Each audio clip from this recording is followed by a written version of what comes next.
पूरा पेड़ लाल हो जाएगा। है? आप सभी माताएं पागल हो जाती है ना, इसी का नाम है भेड़िया दशा। है मेरा निवेदन है, प्रार्थना है कि सचमुच में समझिए कि आखिर धर्म क्या होता है और अधर्म क्या होता है। इसको समझना चाहिए, जानना चाहिए। और फिर ये जीवन मिला है धर्म करने के लिए, अधर्म करने के लिए नहीं। अच्छा एक बात बताइए, ये हमारे सामने ये फोटो रखे हुए हैं, ये मंदिर बना हुआ है और हमारे संजीव जी के 2 पुत्र हैं। कहाँ हैं जी? एक तो आप और एक आप।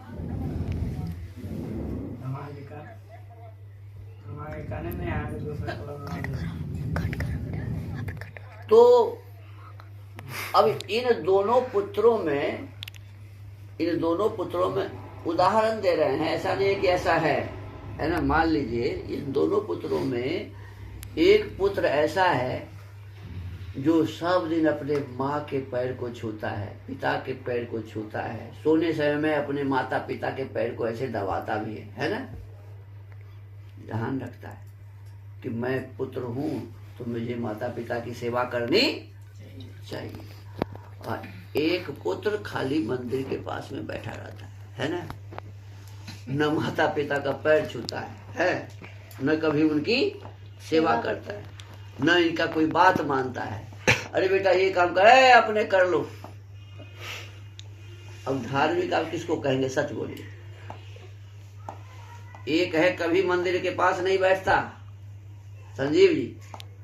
एक बेटा कभी भी मंदिर के पास नहीं बैठता, लेकिन माता पिता का पैर छूता है, माता पिता का पैर दबाता है, माता पिता का ध्यान रखता है, जो माता पिता कहते हैं वो करता है। और दूसरा माता पिता का बात नहीं मानता, हमेशा मंदिर के पास हनुमान चालीसा पढ़ता रहता है। धर्म इसमें धार्मिक कौन है? पहला दोनों नहीं। वो धार्मिक है जो माता पिता का पैर छूता है। पहला सच बोलिए। आज के जो जमाने नहीं, आज नहीं, आज की जमाना नहीं, मैं आपके आत्मा से पूछ रहा हूँ। आप अपनी आत्मा की आवाज बताइए कि आत्मा क्या कह रही है कि इसमें दोनों में धार्मिक कौन है? पहला वाला जो बच्चा माँ जो बाप अपने के माता पिता के सेवा करता है, उनकी बात को मानता है। क्या जी? है? और जो कुछ नहीं करता और केवल मंदिर के पास ये पूजा पाठ करता रहता है, तो वो करते हुए भी लोग कहेंगे अरे तू कैसा भागा है, अपने बाप का बात नहीं। तू धार्मिक नहीं है। एक पुत्र है, पिता उसका बीमार है, पिता उसका बीमार है। गांव के लोग जा रहे हैं बाबा धाम, बाबा धाम माने हमारे यहाँ एक बैद्यनाथ धाम है, वहां जा रहे हैं। वो भी कांवर लेकर के और चल दिया। पिताजी को बोला ठीक है पिताजी अपना ध्यान रखिएगा, है ना। और वो कहाँ चल दिया जी? धर्म करने के लिए कहाँ जा रहा है? बाबा धाम। बैद्यनाथ धाम, बाबा धाम गया और उधर से लौटा तो बाप उसका मर गया था। इतना बीमार था कि बाप क्या हो गया? मर गया था। अब उधर से जब वो आएगा तो गांव का लोग क्या कहेगा? ये धार्मिक है। अरे कैसा नालायक है बताओ, ये धर्म करने गया था है? बाप का इलाज नहीं कराया, बाप का ध्यान नहीं रखा, और ये कहाँ गया था? आग लग जाए तुम्हारे धर्म में, है? कहेगा कि नहीं कहेगा? तू क्या धर्म करेगा, तू तो अधर्मी है, कहेगा कि नहीं?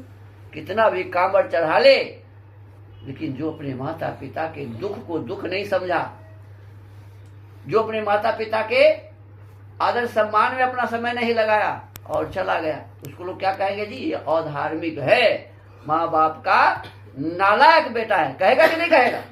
और ठीक अब दूसरा पक्ष ले लीजिए। एक ऐसा बेटा है जिसकी माँ बहुत जोर से बीमार है और सभी लोग जा रहे हैं बाबा धाम, बैद्यनाथ धाम या अयोध्या या काशी, अब वो भी तैयार है जाने के लिए। लेकिन जाने का जब समय होता है और देखता है कि मेरी माँ बहुत बीमार है, तो वो जाने का संकल्प छोड़ देता है कि नहीं, मुझे नहीं जाना है, मैं तो अपनी माँ को ही ध्यान रखूंगा। माँ का इलाज करवाता है, उसको बीमारी से छुड़वाता है, उनका दिन रात ख्याल रखता है। अब इसमें वो तो नहीं गया अयोध्या, नहीं गया काशी, नहीं गया बनारस, नहीं गया बैद्यनाथ धाम, लेकिन लोग क्या कहेंगे, अरे बेटा ऐसा ही होना चाहिए। कहेगा कि नहीं, बेटा ऐसा ही होना चाहिए जो बैद्यनाथ धाम तो नहीं गया लेकिन दिन रात अपने माता के आगे पीछे रह करके अपनी माँ को दुख से छुड़ा दिया। इसी का नाम तो पुत्र है। पुत्र कौन है जी, जो अपने माता पिता को दुख से छुड़ा दिया। तो धर्म का परिभाषा अब आप लोग बताइए, शायद समझ गए होंगे संजीव जी। अब धर्म का परिभाषा क्या हुआ, हमारे द्वारा किए जाने जो कर्म है वही धर्म है और वही अधर्म है।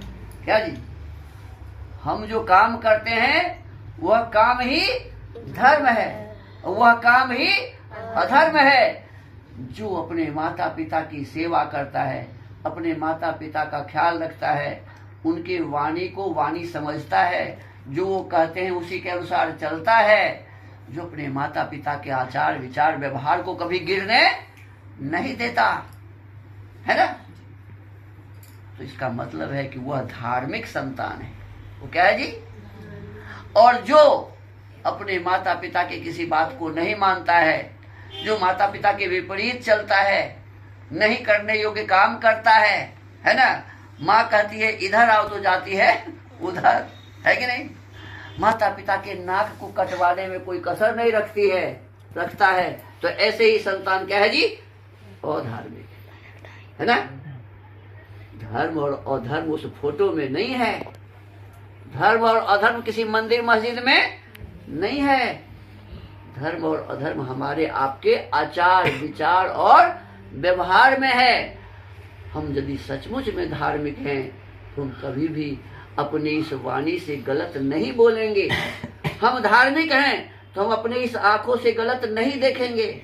हम धार्मिक हैं तो अपने इस हाथ से गलत काम नहीं करेंगे। हम धार्मिक हैं तो अपने शरीर के किसी अंगों से कोई बुरा काम नहीं करेंगे और माने अच्छा काम सदा करते रहेंगे। ये धर्म का लक्ष्य है ना। तो आपसे मेरा निवेदन है संजीव जी, धर्म के सच्चे स्वरूप को हमें समझने की आवश्यकता है।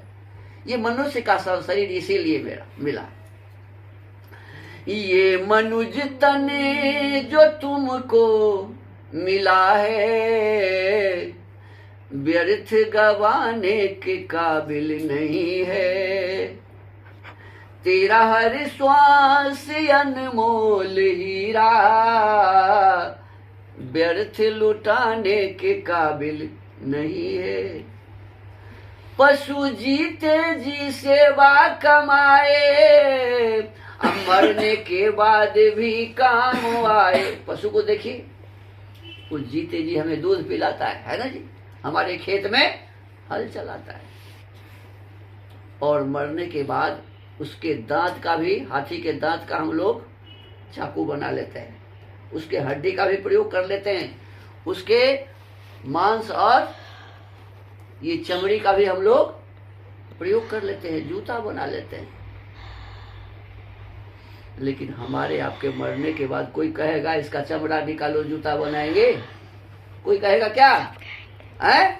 नहीं। अरे मरने के बाद इसका कोई महत्व नहीं है, जल्दी ले चलो श्मशान या कब्रिस्तान, इसको गाड़ दो, जला दो, यही तो कहेगा ना। पशु जीते जी सेवा कमाए अब मरने के बाद भी काम आए, पर तेरा जिस्म मर कर किसी के काम आने के काबिल नहीं है। ये मनुज तन जो तुमको मिला है व्यर्थ गवाने के काबिल नहीं है। ये मनुज तन जो तुमको मिला है। तो आपसे मेरा निवेदन है कि इतना सुंदर ही शरीर मिला है, इस शरीर के माध्यम से क्या काम करना चाहिए पहले हमें ये समझने की आवश्यकता है क्या, और जो काम करना चाहिए वही काम करिए तो धर्म है, जो नहीं करना चाहिए वो करते हैं तो उसी का नाम धर्म है, और कभी भी अधर्म हमें नहीं करना चाहिए। सत्य बोलना धर्म है। सत्य बोलना क्या है जी? और झूठ बोलना पाप है। लेकिन हम लोग सब बिगड़े हुए हैं, ध्यान दीजिएगा, है ना। हम लोग बच्चों को भी झूठ बोल के ठगते रहते हैं ना, पापे न हो रहा है क्या जी? है हम लोग इस वाणी का दुरुपयोग कितना करते हैं, विचार करिए। लिखा हुआ है कि इस वाणी से चार प्रकार की गलतियां हो रही हैं। क्या क्या? तो एक पहली गलती होती है क्या? माने अधर्म। गलती माने अधर्म। गलती माने अधर्म। अधर्म। तो अधर्म क्या क्या करते हैं? तो पहला गलती है कि हम लोग कठोर बोलते हैं। क्या बोलते हैं जी? कठोर बोलते हैं। कठोर का मतलब होता है इस प्रकार की वाणी जो लोगों को चोट पहुंचाए, होता है ना जी।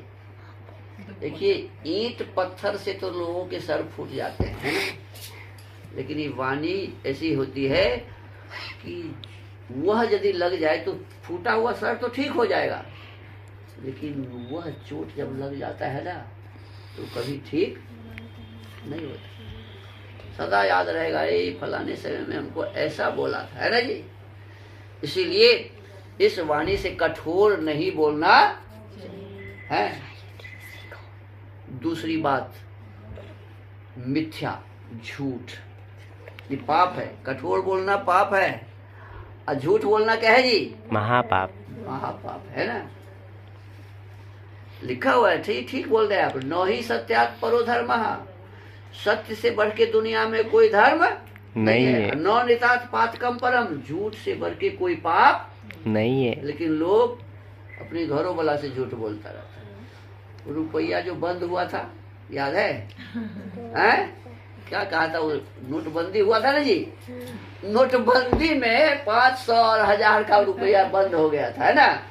तो उसमें जब बंद हो गया तब कई पत्नी अपने पति देव से बोले कि एक बात सुनते हैं तो क्या आप ही के जेबी में से चुरा करके 75 नोट रखे हुए हैं।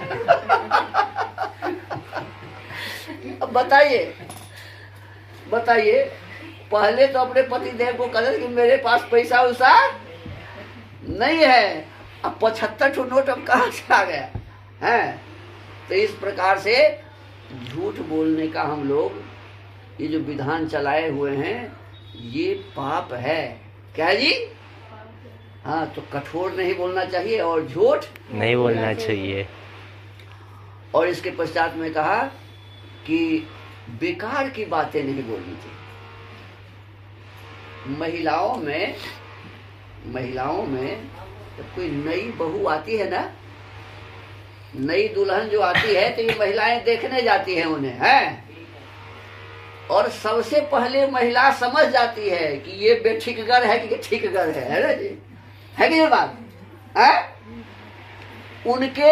उनके एक दो शब्द यदि सुन लेंगी ना, ये समझ जाएंगी कि अरे ये तो बेकार है, ये महिला जो आई है बिना किसी सिर पैर की बात करने वाली है, उसको कहते हैं बेठीकगर, है ना। और जो समझदार होती है तो बातें से वो समझ दे रही, लगता है कि बच्चिया जो आई है नववधु ये बहुत समझदार है ना। तो कहने का मतलब है कि बिना सिर पैर का बात नहीं करना चाहिए, बेठीकगर बात है तो अंड बंड बातें नहीं करनी चाहिए। और चौथी बात इसमें कही गई कि कभी भी चुगली का काम इस मुख से नहीं करना। हम लोग करते रहते हैं ना जी। अब देखिए, घर में झगड़ा झंझट कैसे हो जाता है। बड़ी जो बहू है वो छोटी बहू को कोई बात समझाती है कि देखो ऐसे करना, ऐसे मत करना। आप उसमें से एक ये भी कर देती, तुम्हारे घर वाले जो है ना, तुम्हारा जो पतिदेव तो ऐसा करता है, वो जाके अब लगा दिया लगाम, है ना। ये आपकी बड़ी जो भाभी है वो तो आपके बारे में ऐसे कह रही थी, बस हो गया भाभी और देवर में। इसी का नाम है चुगली लगाना। क्या जी? जो समझदार बच्ची होगी ना, जो समझदार बहू होगी, वो दूसरों की बात सुन के बस अपने पास रख लेगी, झंझट झगड़ा लगाने का काम नहीं करेगी। और जो ना समय है उसके बाद उसको, महिलाओं में तो ये होता है, हम आपको बता देते हैं, किसी को कहिएगा, हाँ हम ये बात आपको बता देते हैं, लेकिन आप किसी को नहीं कहेगा, वो भी उसको जाएगा। ये हम आपको बताते हैं, किसी को आप नहीं बताइए, पूरे गांव चला जाएगा। अरे इसी का नाम है चुगली लगाना, है ना। तो हमको आपको कभी भी इस वाणी से चुगली लगाने का काम नहीं करना चाहिए। ये है अधर्म का काम, कठोर बोलना, झूठ बोलना, अंड-बंड बोलना और चुगली लगाना, ये वाणी का क्या है जी, दोष है, अधर्म है। ये क्या है जी, अधर्म का काम है। ये काम हमें नहीं करना चाहिए। क्या करना चाहिए, वाणी मिली है तो इसे मधुर बोलो, ऐसी वाणी बोलिए मन का आपा खोए, औरन को शीतल करे आप शीतल होए, है ना जी। देखिए है शब्द ही, लेकिन कठोर और नम्र क्या है, मधुर क्या है। एक बहू आई, एक सास बोलती है उसके बाप का, है फल्ला के बेटी, है ना, ये दिमाग उमाग तुम्हारे पास है कि नहीं, ये करो वो करो। वो समझ जाती है कि हमारी सासू क्या है, ये तो लंका की राक्षसनी है ना। अब वही एक और सास है, बहू को बोलते हैं बेटी, देखो सब है वही, है ना, मुंह तो वही है, अरे बेटी आओ ना, थोड़ा ये मेरे साथ बैठ जाओ, ये खा लो, ऐसे कर लो, ऐसे, है ना। देखिए वो समझती है कि ये मेरी सास तो देवी है ना जी। देखिए वही वाणी वही है, वो वाणी एक सास को क्या बना देती है, राक्षसनी, है ना जी, लंकिनी, और वही वाणी है वो बना देती है क्या, देवी, है ना। तो हमको आपको इस विषय वस्तु का ज्ञान होना चाहिए।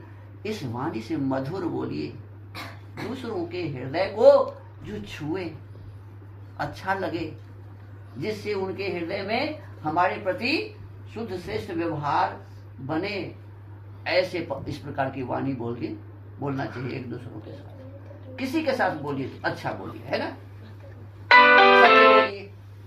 अच्छा एक बात बताइए, यदि माँ ये समझ जाए कि मेरी बड़ी बेटी तो सब बात झूठे बोलती है, और छुटकी के बारे में ये समझे कि ये तो बहुत ठीक बोलती है, तो किसके प्रति सुंदर भाव रहेगा, ठीक बोलने वाली, जो सही बोलती है। अब बड़ी वाली के प्रति वो बस वो हो गया, कोई भी बात उसे बताना नहीं चाहेगी, हैं, ये क्या करेगी, तो झूठे बोलती है, कब क्या करेगी कोई ठिकाना है। जो बेटा है, एक बेटा सत्य बोलता है तो पिता का ज्यादा दुलारा होता है, और वही झूठ फूस में रहता है तो उसे पिता नहीं चाहते। बेटा दोनों है लेकिन फर्क हो जाता है ना। इसीलिए कभी भी इस वाणी से झूठ मत बोलिए, है ना, बेकार मत बोलिए, है ना। कभी किसी की बात सुनते हैं तो उसको पचा के रखिए अपने भीतर, दूसरों को कहने की आवश्यकता नहीं है, क्योंकि एक दूसरों से झगड़ा लड़ाई कराने में कोई महत्ता थोड़े है इस बात का कि आपने फलाने को लड़ा दिया है। तो प्रयास करना चाहिए कि किसी का झंझट न हो, और हमारे चलते खास करके न हो। कौन बताए, तो फलाना बताया, अब आप सभी ईर्ष्यादेश हो जाएगा कि नहीं हो जाएगा। इसीलिए उस वाणी को अपने पास रखिए जिनसे सुने। तो इस प्रकार से हमारे आपके जीवन में यदि सुख चाहिए तो हमें धार्मिक बनना पड़ेगा। धर्म क्या है, ये हम आप लोगों को बहुत कुछ समझाए, है ना। धर्म का मतलब है हमारा आचार विचार व्यवहार कार्य, है ना। करने योग्य कार्य को करें, नहीं करने योग्य कार्य को न करें, यही धर्म और अधर्म है। अधर्म से सदा हमें दूर रहना चाहिए, धर्म के हमेशा पास रहना चाहिए, है। और इस प्रकार से जब हमारा जीवन होगा तो हमारे जीवन में अनेक प्रकार की खुशियां आएगी, हमारा घर परिवार सभी स्वर्ग बनेगा, है। तो आशा है श्रद्धेय श्री सुमन जी ने बहुत सुंदर यज्ञ कराया आपको, और ये जी के माध्यम से बहुत सारी बातें इन्होंने बताई।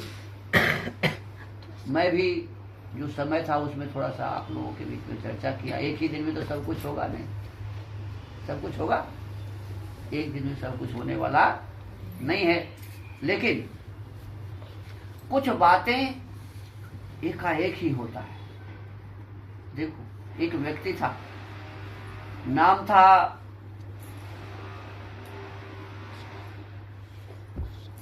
वाल्मीकि का पहला नाम क्या था? वाल्मीकि का पहला नाम, ऋषि जो वाल्मीकि बने वो पहले डाकू थे। डाकू थे वो रत्नाकर। अंगुलीमाल बोलते थे। नहीं, अंगुलीमाल तो इधर था, अंगुलीमाल तो बुद्ध का शिष्य था, लेकिन रत्नाकर है ना, क्या था नाम? रत्नाकर। एक दिन ऐसा हुआ कि उस जिस जंगल में वो रहता था, लोगों को लूटता था, तो उसमें कोई जाता नहीं था। संयोग से नारद जी चले गए। नारद जी गए तो देखा कि कोई आ रहा है, जोर से चिल्ला रहा है, रुक गए। वो समझ गए कि डाकू है। उन्होंने कहा, अरे ये काम जो तू कर रहा है, तू मरेगा, तू नरक भोगेगा, कोई तुम्हारा साथ नहीं देगा जिसके लिए लूटता है। कैसे साथ नहीं देगा? जाके पूछाओ अपने पत्नी से, बेटा से पूछ लेना, माँ से पूछ लेना, पिता से पूछ लेना, कोई तुम्हारे साथ जाएगा क्या? तुम्ही को अकेले दुख भोगना पड़ेगा। अब इतनी बुद्धि उसे थी ही नहीं, उससे पहले कोई उसे बात ही नहीं किया था। अच्छा, मैं जाऊं पूछने, या तब तक तू भाग जाएगा, इसीलिए हम जाएं क्या? तो भागने का उपाय कर रहा है, पहले हम लूटेंगे तुम्हें। कहा कि जो लूटना है लूट लो, उनके पास तो था ही क्या। एक काम करो, ये मेरा धोती ले लो और इस पेड़ में मुझे बांध दो, तुम्हारे डर से तो कोई आता नहीं है यहाँ। तो पूछ के आओ कि माँ, पिताजी, पत्नी, बच्चे तुम्हारे इस काम में सहयोग करेंगे क्या जब तुम नरक में जाएगा? अब बोला, हाँ ये बात हो सकती, बुद्धि तो थी नहीं है। को बांध दिया, पैर को, हाथ को पीछे करके, कमर को, सबको बांध दिया पेड़ में। चला गया पूछने। सबसे पहले सबसे प्यारी होती है पत्नी, माँ से भी ज्यादा प्यारी होती है पत्नी। तो पत्नी के पास में जाके पूछा है, कहा, महारानी जी एक बात बताओ, अरे मैं तो कुछ लाता हूँ तो लूट के लाता हूँ, आपको खिलाता हूँ, तो मुझे जो इसका दुख मिलेगा नरक, तो उस नरक में आप मेरे साथ जाएगी कि नहीं जाएगी? अरे तो इसीलिए हमको सिंदूर दिया था, हैं? तुम लूट के लाएगा, हमको खिलाएगा, तो हम तुम्हारे पाप में जाएंगे भागी होने के लिए। तू लूट के लाओ, चाहे कमा के लाओ, घर वाली बना के लाया है तो खिलाओ, है ना? तुम्हारा काम है खिलाना, हमारा काम है खाना। हम तुम्हारे पाप में कोई सागिर नहीं होगा। आधा तो दिमाग उसका ठंडा हो गया वही कि माँ तो ज्यादा दयालु होती है ना? माँ से बढ़ के दुनिया में दयालु और कोई नहीं हो सकती है। थोड़ा माँ से पूछ ले। गया माँ से पूछ ले। अब माँ से जैसे ही पूछा तो माँ कहे, अरे बेटा, जन्म जिस दिन दिया 9 महीना गर्भ में रखा तो दुखे काटे। जन्म दिया तुमको तो